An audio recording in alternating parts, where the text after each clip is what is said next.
한 아이가 공원에서 자전거를 연습하고 있었습니다. 여러분, 자전거 연습하신 분 알겠지만 잘 안 되어요. 조금 가다 넘어지고 무릎 다 까집니다. 저도 초등학교 때 자전거 연습을 했는데요, 만만치가 않습니다. 가다가 넘어지고 가다가 넘어지니까 지켜보던 아버지가 가서 말합니다. 얘야, 아빠가 잡아줄 테니까 힘을 빼고 한번 나가보려. 이렇게 말하면서 격려했어요. 이 아이가 아버지의 그 말을 믿고 의지하면서 자전거를 탔습니다. 아버지는 뒤에서 따라가면서 아이가 넘어지려 하면 잡아주고, 또 괜찮으면 손을 놓고 가다가 넘어지려 하면 또 잡아주고, 반복하다 보니까 이 아이가 자전거를 타게 되었습니다. 우리의 신앙도 이와 같다고 저는 생각합니다. 우리 인생 넘어지려고 할 때마다 하나님은 우리 뒤를 따라오시면서 붙들어 주시고, 얘야 용기를 가지렴, 내가 도와줄 거야. 하나님은 오늘도 말씀하고 계십니다. 오늘 예배드리다가 그 하나님의 말씀하심과 우리를 붙잡으시는 그 은혜의 손길을 우리 많이 체험하면서 그 하나님을 만나고 돌아가는 저와 여러분들이 되었으면 좋겠습니다. 농사하는 분들 농사하는 방법 가운데 여러 가지가 있는데요, 특히 씨를 뿌려서 열매를 얻는 농사법이 있고, 뿌린 씨앗을 가지고 옮겨 심어서 농사하는 방법이 있습니다.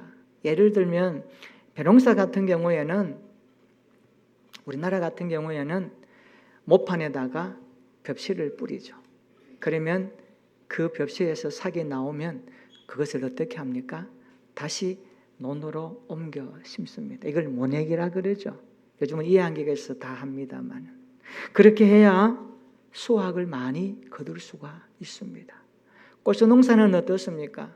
그냥 막 그냥 들에 가서 산에 그 밭에 가서 뿌리나요?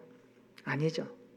고추를 심으면, 고추가 나오면 다시 고추 모종을 포트에다가 옮겨 심어가지고 건강하게 자라면 그것을 다시 밭에다가 한 줄로 이렇게 심지 않습니까? 그래야 고추가 많이 열려요. 농사하시는 분들 맞습니까? 그렇죠? 웃는 분들은 공감하는 부분 같아요. 그만큼 농부에게 옮겨 심기 농사법은 굉장히 중요합니다. 저는 이것을 보면서 성경에도 옮겨 심기에 대한 내용이 참 많이 나온다는 것을 확인하게 되었습니다. 하나님께서 갈대아 우르에 살고 있는 아브라함을 어떻게 하십니까? 불러내십니다. 내게 줄 땅으로 가라. 하나님께서 옮기시겠다는 거 아니겠습니까? 아브라함의 조카 롯은 어떻습니까? 소돔성이 멸망할 때에 하나님은 말씀하십니다. 아브라함을 생각하사 롯을 그 엎으시는 중에 나가게 하십니다. 옮겨주지 않으면 멸망하는 거예요. 애굽에서 430년 동안 노예 생활하던 이스라엘 백성들, 하나님 어떻게 하십니까? 출애굽시키셔서 광야를 지나 가나안 땅으로 옮겨주십니다. 하나님께서 사사시대 보면 나오미 가정을 어떻게 합니까? 흉년든 베들레헴에서 모압 지방으로 그들이 이사하지요. 그냥 거기서 또 남편 잃고 두 아들 다 죽으니까 다시 베들레헴으로 옮기셔서 그 베들레헴 땅에서 후사를 잇게 하는 보아스를 만나게 하셨습니다. BC 586년에 남왕국 유다가 멸망하죠. 그때 하나님께서는 그들을 70년 동안 바벨론 포로 생활로 들어가게 하십니다. 옮기시는 작업이죠. 그리고 고레스 칙령에 의해서 다시 예루살렘으로 옮겨가게 하십니다. 신약시대 보시면 예수님 시대에 제자들 부르시는 광경도 똑같습니다. 각자 살던 그 자리에서 세관에 있었고 고기잡이 있었고 그들을 하나님 예수님이 부르십니다. 어떻게 부르시죠? 나의 제자로, 제자의 자리로 옮겨 부르십니다. 고기 낚던 어부의 자리에서 사람 낚는 제자의 자리로 옮기시는 것을 우리는 알게 됩니다. 요한계시록을 보면 우리 믿는 그리스도인들은 궁극적으로 이 땅에 사는 것이 아니라 이 땅에서 천국으로 옮겨져서 새하늘과 새 땅에서 주님과 영원토록 함께 살게 될 것을 약속하고 있습니다. 이것을 믿으시기를 축원합니다. 그래서 저는 십자가 구원 그 은혜를 생각하면서 옮겨 심기라고 하는 이 단어를 한번 생각해 보았습니다. 구원이란 무엇일까? 옮겨 심기거든요. 구원이란 죄의 자리에 있던 우리를 하나님께서 번쩍 들이셔서 십자가를 통하여 하나님의 나라로 옮겨 심으시는 것입니다. 우리 인생이 십자가를 통하여 하나님의 나라로 옮겨 심기 작업이 구원 아닙니까? 그래서 구원은 죄인의 자리에서 의인의 자리로 옮겨 심기이고 지옥 갈 인생이 천국 갈 인생으로 옮겨 심는 것이며 모래 위의 인생이 반석 위의 인생으로 옮겨 심는 것인 줄로 믿습니다. 옛 사람의 자리에서 새 사람의 자리에 옮겨 심는 것이라고 바울은 에베소서에서 말씀하고 있습니다. 그래서 구원은 새로운 피조물의 자리로 옮겨짐을 받는 것입니다. 특별히 전도서에 보면 해 아래 인생이 해 위의 인생으로 옮겨지는 것을 우리에게 가르쳐 줍니다. 그래서 하나님의 나라 해 위의 인생으로 옮겨 심기를 경험한 사람에게는 몇 가지 특징이 나타납니다. 하나님의 나라 천국을 소망합니다. 하나님을 아빠, 아버지라고 부르게 됩니다. 예수 그리스도가 진정 나의 구원자라는 것이 믿어지게 됩니다. 뿐만 아니라 교회는 그리스도의 몸이라는 것을 실감하면서 신앙생활을 합니다. 그뿐만이 아니죠. 복음에 대한 빚진 자로서 살아가게 되는 모습이 구원받은 자의 옮김받은 신앙생활의 특징입니다. 오늘 설교 제목을 저는 이렇게 잡아보았습니다. 한번 따라해 볼까요? 인생은 옮겨 심기입니다. 좌우로 말해 봅시다. 인생은 옮겨 심기입니다. 우리는 하나님의 나라로 옮겨졌습니다. 네. 분명히 믿으셔야 됩니다. 우리는 하나님의 나라로 옮겨졌습니다. 그런데 우리는 이미와 아직 사이에 살아가야 합니다. 이미 옮겨졌지만 아직도 세상에서 살아가야 할 존재라는 사실을 기억하셔야 됩니다. 이런 뜻입니다. 우리는 이미 구원받았지만 아직도 구원받은 자의 삶을 살아가야 한다는 말씀입니다. 누구나 이미 아직 사이에 살고 있는 것을 우리는 부인할 수 없습니다. 예수님을 믿는 우리는 하나님 나라로 이미 옮겨졌지만 아직도 이 땅에서 성화되어야 한다고 성경은 말씀합니다. 그래서 이 땅은 이미와 아직 사이에 전개되는 희노애락의 현장입니다. 그렇죠? 이 땅은 아직도 희노애락이 있습니다. 왜? 이미 구원받았지만 아직도 이 땅에서 살면서 우리는 희노애락을 경험하면서 하나님 앞에 달려가는 것입니다. 우리는 이 사실을 욥기를 통하여 확인할 수가 있습니다. 아브라함 시대와 동시대 인물 욥기를 성경은 우리에게 주셨습니다. 여러분 욥기 1장 1절로 3절에 보면 욥은 어떤 사람인가 구체적으로 소개합니다. 한번 읽어볼까요? 욥기 1장 1절로 3절 한번 읽어봅니다. 시작. 우스 땅에 욥이라 불리는 사람이 있었는데 그 사람은 온전하고 정직하여 하나님을 경외하며 악에서 떠난 자더라. 그에게 아들 7과 딸 3이 태어나니라. 그의 소유물은 양이 7,000마리요 낙타가 3,000마리요 소가 500결이요 암나기가 500마리이며 종도 많이 있었으니 이 사람은 동방 사람 중에 가장 훌륭한 자라. 아멘. 1절로 3절에 보면 욥의 신상 명세서를 확인할 수가 있습니다. 욥은 온전한 사람입니다. 정직한 사람입니다. 하나님을 경외하는 사람입니다. 악에서 떠난 사람입니다.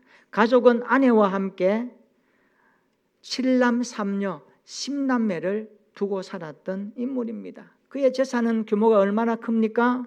양이 7,000마리라 합니다. 낙타가 3,000마리요 소가 500결이 500결이라는 것은 1,000마리라는 것입니다. 결이라는 말은 두 마리의 소가 끄는 쟁기를 일컬 때 결이라 그러거든요. 소가 1000마리였고 암나귀가 500마리, 종도 많았다. 워낙 종이 많으니까 숫자는 안 넣어놨습니다.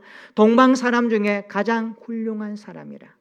개역 성경에는 동방 사람 중에 가장 큰 사람이었다라고 소개합니다. 정리하면 이렇습니다. 욥은 신앙과 인격과 물질 면에서 입댈 것이 없는 사람이었습니다. 욥기 1장 4절과 5절에 보면요, 욥은 자녀들에게도 굉장히 좋은 아빠였습니다. 왜냐하니까 자녀들의 신앙을 잘 관리했기 때문에 그렇습니다. 자녀들이 생일날 모여서 함께 잔치하고 먹고 마시면 혹시 마음이 흐트러질까 봐 자녀의 수만큼 번제로 하나님 앞에 예배드렸던 사람이 욥이었습니다. 여러분 1장 5절 끝에 한번 보세요. 욥의 행위가 항상 이러하였더라. 이게 무슨 말씀이에요? 욥은 한결같이 자녀들에게 신앙교육을 반복하면서 하나님 경외했던 믿음의 사람이었습니다. 여러분 그림이 그려지죠? 욥의 신앙과 인격과 물질과 10남의 자녀들까지 훌륭하게 키웠던 그의 모습을 우리는 알 수가 있습니다. 그런데 이렇게 살고 있었던 욥에게 시련의 비바람이 불어옵니다. 이해할 수 없는 고난이 욥에게 찾아옵니다. 참 우리가 이렇게 보면 너무너무 마음이 아프죠. 욥기 1장을 보면 하나님과 사탄 사이에 욥을 두고 일종의 내기가 벌어집니다. 하나님께서 사탄에게 이렇게 말합니다. 내가 내 종 욥을 주의하여 보았느냐? 그와 같이 온전하고 정직해서 하나님을 경외하는 사람이 없다. 그는 악에서 떠난 사람이다. 이렇게 말하니까 사탄이 뭐라고 하죠? 여기서 우리는 하나님께서 욥을 내놓으라는 식으로 좀 이렇게 자랑하고 싶은 그 마음을 느낄 수가 있습니다. 우리도 좀 하나님께서 저와 여러분들을 좀 이렇게 좀 자랑하고 싶은 그런 신앙인이 되었으면 좋겠다. 하나님의 말씀을 듣고 사탄이 의문을 제기합니다. 에이, 하나님 보세요. 욥이 까닭 없이 하나님 섬기는 줄 아세요? 그가 물질 많죠? 건강하죠? 잘 되니까 하나님 잘 섬기죠? 그의 소유물을 빼앗아 보세요. 그 아마 하나님을 떠날걸요? 들어보니까 그럴 것 같죠? 사탄은 조건을 내세워 하나님과 흥정하고 있습니다. 여호와께서 사탄에게 다시 말씀하시죠. 그래, 내가 그의 소유물을 내 손에 맡기겠다. 그리고 욥의 몸에는 손대지 말라. 사탄이 얼마나 좋았겠습니까? 이 말씀에 따라서 욥은 자녀와 재산을 다 잃습니다. 몸에 종기까지 나서 제위에서 질그릇 조각으로 긁고 있습니다. 얼마나 가려웠을까요? 여기에다가 사랑하는 아내가 뭐라고 합니까? 당신 그래도 하나님을 믿을 거냐고, 하나님 욕하고 죽으라고. 이 무슨 말이에요? 아내로부터 받으니까 욥의 가슴이 찢어지지 않겠습니까? 참으로 이해할 수 없는 고난이 욥에게 찾아왔습니다. 욥은 자기에게 다가오는 고난을 알 수가 없었습니다. 하나님을 향하여 외치는 욥의 질문이 뭔지 아십니까? 하나님, 내게 왜 이러세요? 이게 욥이 던지는 질문이에요. 하나님, 나에게 왜 이러세요? 내가 뭐 잘못했습니까? 왜 나에게 이런 시련을 주시나요? 왜 이런 고난을 주시나요? 우리도 살다 보면 이런 질문을 던질 수 있죠. 하나님, 왜 나에게 이런 어려움이 옵니까? 왜 나입니까? 이런 진지한 질문을 던지는 크리스찬들이 참 많습니다. 하나님, 내게 왜 이러세요? 이 질문에 욥의 세 친구가 변론하죠. 쟁론합니다. 싸우면서 욥, 너 죄 때문이야. 너 죄 지었구만. 죄로 인해서 벌 받는 거야. 욥은 아니야. 나 그렇지 않다고. 이 이야기가 계속해서 4장부터 31장까지 계속해서 이어집니다. 그리고 욥기 32장에 가면 자, 이들의 이야기를 듣고 있던 한 사람 엘리후가 화를 내면서 등장하지요. 두 가지 화를 냅니다. 하나는 욥이 하나님보다 자기가 의롭다 하기 때문에 화를 냅니다. 그리고 욥의 친구들에게는요, 질문에 대답도 못하면서 무조건 욥을 정죄하니까 그것도 마음에 안 들었습니다. 엘리후가 그렇게 등장하죠. 드디어 하나님께서 개입하십니다. 그냥 뒀다가는 안 되겠죠. 하나님이 개입하십니다. 욥기 38장 1절에 보면 그동안 침묵하시던 하나님께서 폭풍우 가운데서 욥에게 말씀하십니다. 하나님께서 욥에게 질문을 던지면서 고난을 다루시는 내용을 소개하지요. 욥아, 내가 땅에 기초를 놓았을 때 너는 어디 있었니? 내가 바다의 샘에 들어가 보았느냐? 깊은 물을 밑으로 내가 다녀보았느냐? 사망의 문이 내게 나타났느냐? 사망의 그늘진 문을 내가 보았느냐? 다 질문 형식입니다. 내가 눈 곳간에 들어갔느냐? 눈 올 때 눈 곳간에 들어가 보았냐? 그런 뜻입니다. 우박 창고를 내가 보았느냐? 내가 하늘의 궤도를 아느냐? 하늘로 하여금 그 법칙을 땅에 베풀게 할 수 있느냐? 말의 힘을 내가 주어 보았느냐? 말이 얼마나 힘이 있습니까? 그리고 목에 날리는 그 갈기를 내가 입혀 놓았느냐?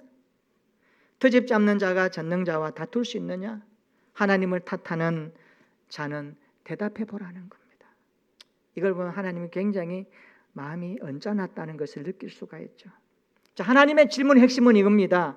욥, 너는 창조의 세계를 모르면서도 어떻게 창조하신 하나님을 알려고 하느냐? 그러니 내가 보는 관점으로 고난에 대해서 이렇다 저렇다 해석하지 말라는 겁니다. 내가 받는 고난을 인간의 시각으로 해석할 수 없다는 것을 하나님께서 욥에게 질문을 던지시면서 찾아오셨습니다. 욥이 들어오니까 맞거든요. 어떻게 합니까? 욥기 40장 4절 한번 읽어봅시다. 욥이 하나님 앞에 이렇게 반응을 하죠. 욥기 40장 4절입니다. 시작. 보소서, 나는 비쳐나오니 무엇이라 주께 대답하리이까? 손으로 내 입을 가릴 뿐이로소이다. 아멘. 욥의 마음이 느껴지나요? 하나님의 질문 앞에 유구무원입니다. 한마디도 못합니다. 손으로 입을 가려 너무너무 하나님 앞에 서기 힘들다는 거죠. 그래서 42장에 가면 욥은 하나님께 대던 자신의 교만함을 회개합니다. 어떻게 회개합니까? 42장 5절 6절 한번 읽어볼까요? 욥기 42장 5절 6절입니다. 시작. 내가 주께 대하여 귀로 듣기만 하였사오나 이제는 눈으로 주를 배움나이다. 그러므로 내가 스스로 거두어드리고 티끌과 제 가운데에서 회개하나이다. 아멘. 무슨 뜻입니까? 욥은 고난을 통하여 주님을 보는 눈이 열렸다라고 그는 고백합니다. 내가 귀로 들었던 주님을 이제는 눈으로 볼 수 있었습니다. 이제야 비로소 하나님에 대하여 바른 지식을 가지게 되었다라고 그는 회개하면서 하나님 앞에 고백하는 겁니다. 그리고 오늘 본문이 시작됩니다. 오늘 본문을 보세요. 하나님께서 욥을 고난의 자리에서 다시 회복의 자리로 옮겨 심으십니다. 우리 10절 한번 읽어볼까요? 욥기 42장 10절 다 같이 시작. 욥이 그의 친구들을 위하여 기도할 때 여호와께서 욥의 공경을 돌이키시고 여호와께서 욥에게 이전 모든 소유보다 갑절이나 주신지라. 아멘. 이전 모든 소유보다 얼마? 갑절이나 주셨다. 12절과 13절 읽어볼까요? 12절과 13절 시작. 여호와께서 욥의 말년에 욥에게 처음보다 더 복을 주시니 그가 양 14,000과 낙타 6,000과 소 1,000결이와 암나귀 1,000을 두었고 또 아들 7과 딸 3을 두었으며. 아멘. 하나님께서 욥에게 재물의 복을 갑절로 주셨습니다. 처음에보다 배로 주셨어요. 1장과 비교하면 딱 배로 하나님께서 갑절의 복을 주십니다. 갑절로 회복하셨다는 거죠. 그런데 자녀는 전과 똑같이 주셨습니다. 여기에 대해 학자들이 여러 가지 의견을 내놓습니다. 두 가지 이유라고 합니다. 하나는 같은 숫자의 자녀를 보고 이전의 자녀들에 대한 슬픔을 위로받게 하시려고 똑같이 주셨습니다. 그런데 사실 이것은요, 또한 갑절의 의미가 되는 거예요. 왜냐하면 욥의 자녀들이 죽었죠. 예수 믿었죠. 부활할 거예요, 안 할 거예요? 부활하는 거예요. 천국 가면 또 보는 거예요. 여기 또 10명 있는 거예요. 사실 20명은 갑절이에요. 놀랍죠? 하나님께서 이렇게 하셨다는 거죠. 15절 한번 보세요. 모든 땅에서 욥의 딸들에 대한 내용입니다. 아리따운 여자가 없었더라. 굉장히 미인이었습니다. 이 정도 되면 욥을 회복시켰었던 하나님의 은혜가 얼마나 큰지 느껴지지 않습니까? 그러면서 욥기 성경은 이렇게 끝맺음합니다. 우리 16절, 17절 한번 읽어볼까요? 자, 시작. 그 후에 욥이 140년을 살며 아들과 손자 4대를 보았고 욥이 늙어 나이가 차서 죽었더라. 아멘. 우리 믿음의 가족들도 이런 가문이 되었으면 좋겠습니다. 이런 가문이 되었으면 좋겠어요. 예수님을 믿는 우리는 하나님의 나라로 이미 옮겨졌습니다. 옮김이 이루어졌습니다. 그런데 아직도 성화되는 오늘을 살아야 합니다. 인생은 옮겨 심기거든요. 옮겨 심기를 통해 주시는 메시지가 있습니다. 그게 뭘까요? 오늘 본문을 통해서 몇 가지로 우리의 신앙에 적용하고자 합니다. 인생을 통한 옮겨 심기가 주는 메시지입니다. 첫째로 하나님은 우리 인생 옮겨 심기를 통하여 다듬어 가십니다. 하나님은 우리 인생 옮겨 심기를 통하여 다듬어 가십니다. 여러분, 때로는 그곳이 고난의 자리일 수가 있습니다. 예상치 못하는 자리일 수도 있습니다. 하나님은 욥을 고난의 자리로 옮기셔서 더 큰 믿음의 사람으로 다듬어 가십니다. 왜냐하면 욥은 고난을 통하여 하나님을 보는 눈이 활짝 열렸습니다. 영적인 시각이 다시 새로워졌습니다. 하나님에 대한 바른 지식이 새로워졌습니다. 하나님의 주권과 하나님의 섭리와 하나님의 다스림과 인도하심이 얼마나 놀랍다는 것을 욥은 새삼 깨닫게 되었습니다. 여러분, 고난을 경험하고 보니 하나님의 주권과 그의 섭리가 새삼 새롭게 다가왔던 것이죠. 이처럼 우리 인생을 때로는 고난의 자리로 옮겨 심기 하셔도 거기서 우리를 다루시는 하나님의 손길을 경험했으면 좋겠습니다. 그래서 성경은 고난이 우리에게 유익하다고 소개하고 있습니다. 하나님 우리 인생 옮겨 심기를 통하여 다듬어 가신다는 것을 믿는다면 우리 인생 지금 있는 자리가 고난의 자리일지라도 하나님 우리를 다듬어 가시는 생각, 감정, 태도, 느낌, 바라보는 것, 인생관, 시간관, 물질관 여러 면에서 하나님의 손에서 다듬어지는 성도가 되었으면 좋겠습니다. 두 번째로 어디로 옮겨 심더라도 그곳 그 자리에서 하나님을 더욱 의지해야 합니다. 여러분을 어디로 옮겨 심으시든지 하나님이 아십니다. 그런데 그곳 그 자리에서 우리가 할 수 있는 것은 하나님을 더욱 의지하며 바라봐야 된다는 사실입니다. 7월달이 꽤 폭염이 많았습니다. 이제 8월이 오니까 조금 멈췄습니다만은 7월, 8월, 7월 폭염이 계속되는 어느 날, 여러분 교회 오면 마당이 있어요. 마당에 이렇게 꽃을 심어놨는데 거기 있는 꽃, 그 메리골드라고 하는 꽃이에요. 이것을 교회 앞에 양쪽에 화분 큰 화단이 있어요. 3개, 6개인데 거기에 있던 이 꽃들이 다 시들고 안 돼서 그쪽으로 옮겨 심었습니다. 아내와 함께 옮겨 심었어요. 폭염이라 옮겨 심으니까 괜히 마음이 좀 불편했습니다. 얘가 잘 살까? 옮겨 심으면서 얘들이 나에게 이런 말 하는 것 같아요. 아, 주인님, 왜 내가 그렇게 잘 크고 있는데 이쪽으로 옮겨 심어서 이 고생을 시키나요? 이런 마음이 막 들었어요. 꽃과 대화해 보셨나요? 네. 그래서 이런 감성을 가져야 됩니다. 감성. 네. 그래서 열심히 매일 물을 줬습니다. 듬뿍 줬습니다. 그러면요, 이 폭염 가운데 낮에는요 시들시들 하다가도 새벽기도회 새벽에 보면요 또 얘가 이렇게 살아나 있어요.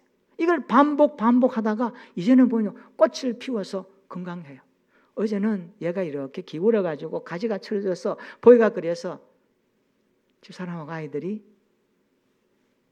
철로 된 지주대를 가지고 이렇게 받쳐줬습니다. 보기 좋더라고요. 제가 이 메리골드 옮겨 심는 작업을 통해서 하나 깨달았습니다. 야, 하나님도 이렇게 우리를 다루시는구나. 우리를 옮겨 심은 그곳이 때로는 고난일지라도 어려움이 있을지라도 하나님께서 외면하지 아니하시고 늘 손질이 오고 물을 주며 가꾸시고 다듬어 주셔서 우리 인생을 돌보시는 하나님이시는구나. 그 하나님을 더욱 의지해야 되겠다라는 믿음이 내 마음에 막 올라왔습니다. 여러분 어떻습니까? 여러분 심어진 그곳이 옮겨진 그곳이 여러분 불편할 수 있습니다. 고난일 수 있습니다. 내가 원하지 않는 곳일 수도 있습니다. 그러나 그곳에서 하나님을 더욱 의지하는 믿음이 있었으면 좋겠습니다. 그 하나님을 더욱 바라볼 수 있는 믿음의 사람으로 성장했으면 좋겠습니다. 하나님의 돌보심과 붙드심이 있기를 주의 이름으로 축원합니다. 셋째로 하나님은 최종적으로 우리를 천국으로 옮겨 심으신다는 것을 확신해야 됩니다. 따라해 볼까요? 하나님의 최종 옮겨 심으심은 천국입니다. 네. 하나님의 최종 옮겨 심으심이 천국이라는 것을 확신할 수 있기를 축원합니다. 우리 인생의 종착지는 천국입니다. 이 땅이 아닙니다. 우리는 그것을 향하여 날마다 달려갑니다. 그래서 신앙생활은 매일 매 순간 주님과 함께 다른 박질하는 마라톤과 같습니다. 때로는 쉬고 싶어요. 앉고 싶어요. 그만 가고 싶어요. 그러나 또 일어나서 가야 합니다. 우리의 최종 옮겨 심으심은 하나님께서 그 나라를 향하여 가기 때문에 그렇습니다. 우리가 품고 기도하는 태신자도 천국으로 옮겨 심어졌으면 좋겠습니다. 이것을 놓고 기도하시기를 바랍니다. 이름을 품고 기도하시기를 바랍니다. 여러분 오늘 읽었던 우리 교회 태신자 등록 이름 매일 한 번 이상 읽으셔야 됩니다. 새벽에 읽든지 밤에 읽든지 일어나서 읽든지 점심때 읽든지 매일 한 번 이상 읽으면서 여러분이 정하여낸 태신자 이름이 하나님의 나라 천국에 옮겨 심으시기를 기도한다면 하나님의 때에 작업하실 줄로 믿습니다. 이런 믿음을 가지시고 우리의 삶에 고난이 있을지라도 우리를 옮겨 심으신 그곳에서 하나님을 바라보며 우리의 최종 옮겨 심으심은 천국이라는 사실을 확신할 수 있는 믿음의 사람이 되시기를 축원합니다. 우리의 신앙생활은 그래서 진행형입니다. 날마다 주님과 함께 나아가야 합니다. 주님이 항상 옆에서 도와주십니다. 찬송가 325장 후렴에 있는 가사처럼 날마다 그 사랑 안에서 떠나지 말고 주님과 함께 살아가는 믿음이 되었으면 좋겠습니다. 그렇습니다. 인생은 옮겨 심기입니다. 하나님은 우리 인생 옮겨 심기를 통하여 다듬어 가십니다. 어디로 옮겨 심더라도 그곳 그 자리에서 하나님을 의지할 수 있기를 축원합니다. 하나님의 최종 옮겨 심으심은 천국이라는 것을 확신하면서 날마다 그 주님을 바라보는 신앙생활 되시기를 축원합니다. 옮겨진 그곳에서 더욱 새로워질 수 있다면 우리의 믿음은 자라고 있는 것입니다. 고난이 오더라도 아픔이 오더라도 주님 바라보면서 오늘 여보를 회복시켜 주신 갑절의 은혜를 바라보면서 우리 모든 성도들이 하나님의 나라 천국을 바라보며 이미 옮겨 심어졌지만 아직도 이 땅에서 살아가야 될 삶의 자리를 놓치지 말고 하루하루 주님을 바라보면서 그날을 소망하며 살아가는 저와 여러분들의 신앙이 되시기를 주님의 이름으로 축원합니다. 아멘. 우리 한번 기도하겠습니다. 인생은 옮겨 심기입니다. 구원은 옮겨 심기입니다. 우리 인생이 예수님의 십자가를 통하여 하나님의 나라로 옮겨 심기가 구원입니다. 예수 믿는 우리를 하나님 나라로 옮겨 심어 이루어졌지만 아직도 이 땅에 성화의 삶을 살아야 합니다. 옮겨 심기 메시지가 주는 기도가 이런 것입니다. 이렇게 기도합시다. 하나님, 우리 인생 옮겨 심기를 통하여 다듬어 가신다는 것을 알게 하옵소서. 우리도 욥처럼 고난을 통하여 주님을 보는 눈이 활짝 열리게 하옵소서.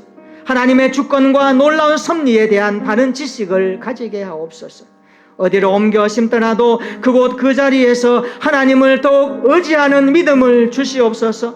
그곳에서 계속하여 돌보시고 계시는 하나님을 경험하게 하옵소서. 하나님의 최종 옮겨 심으심은 천국이라는 것을 확신하고 우리의 태신자들도 천국의 그곳까지 옮겨 심어 주셔서 날마다 주님의 도우심을 바라보면서 살아가는 우리의 일상이 되게 해달라고 우리 다 같이 함께 기도하겠습니다.